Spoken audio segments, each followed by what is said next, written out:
पहाड़ का रास्ता, एक सच्ची प्रेरणा। बहुत समय पहले बिहार के एक छोटे से गांव गहलौर में दशरथ नाम का एक साधारण व्यक्ति रहता था।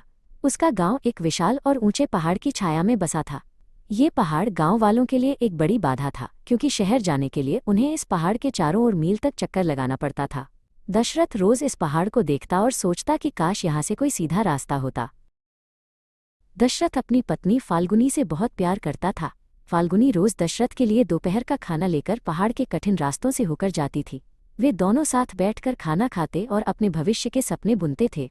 उनके लिए वो पहाड़ सिर्फ पत्थर का ढेर नहीं, बल्कि उनकी रोजमर्रा की जिंदगी का एक कठिन हिस्सा था। एक दिन फाल्गुनी दशरथ के लिए खाना लाते समय पहाड़ पर फिसल गई और उसे गंभीर चोट आई।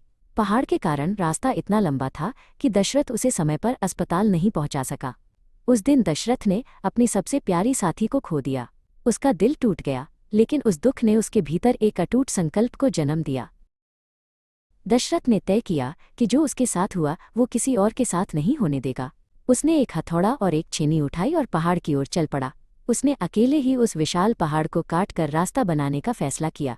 लोग कहने लगे, दशरथ पागल हो गया है, भला कोई इंसान पहाड़ को भी काट सकता है।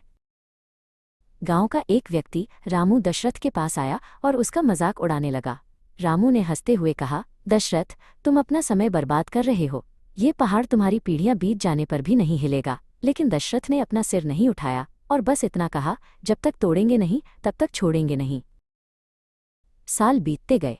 दशरथ की दाढ़ी सफ़ेद हो गई और उसके शरीर पर झुर्रियां पड़ गईं, लेकिन उसका हौसला कम नहीं हुआ। वो सुबह से शाम तक बस पत्थर तोड़ता रहता। गर्मी हो, सर्दी हो या बरसात, दशरथ ने कभी आराम नहीं किया।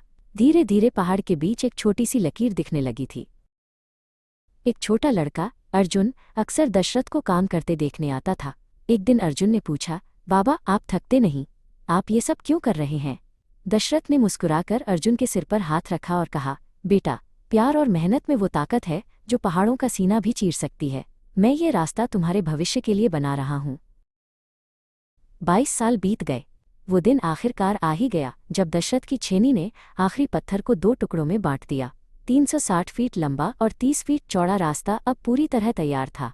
जो दूरी पहले 55 किलोमीटर थी, वो अब घटकर मात्र 15 किलोमीटर रह गई थी। दशरथ ने असंभव को संभव कर दिखाया था। पूरे गांव में खुशी की लहर दौड़ गई। अब बच्चों को स्कूल जाने के लिए और बीमारों को अस्पताल ले जाने के लिए घंटों इंतजार नहीं करना पड़ता था। दशरथ पहाड़ के उस नए रास्ते के बीच में खड़ा होकर गौरव से मुस्कुरा रहा था। उसने साबित कर दिया था कि एक अकेला इंसान भी दुनिया बदल सकता है। आज भी दशरथ माझी को माउंटेन मैन के नाम से याद किया जाता है। उनकी कहानी हमें सिखाती है कि चाहे मुश्किलें पहाड़ जितनी ऊंची क्यों न हो, अगर मन में दृढ़ निश्चय और दिल में निस्वार्थ प्रेम हो तो कोई भी बाधा हमें रोक नहीं सकती। अर्जुन अब बड़ा हो गया है और वो हर रोज उस रास्ते से गुजरते हुए दशरथ बाबा को याद करता है।